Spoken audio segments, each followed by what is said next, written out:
İndi mən deyə bilmənəm niyə belə olur. Mən heç bunu təhlil etmək istəmirəm. Amma mən bununla sadəcə demək istəyirəm ki, bizim indi aqibətimiz belə olubdur. Bizim talihimiz belə olubdur. Rusiyada bizə Tatar dedilər. Rusiyanın burada gubernatorları bizə Tatar dedilər. Yazılarda bizə Tatar dedilər. Ondan sonra 18-ci ildən gəliblər Türk deyiblər.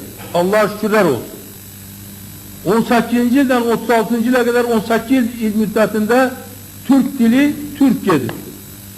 36-cı ildən indiyə qədər 60 ildir biz Azərbaycan dili Azərbaycanlı deyirik. İndi bəs ne edeyim? Bak bunlara bir cevap var yoksa yok. Ahı bunlara cevap olmasa biz karar kabul edebilmeliyiz. Qarabağ tamamıyla elden gedib.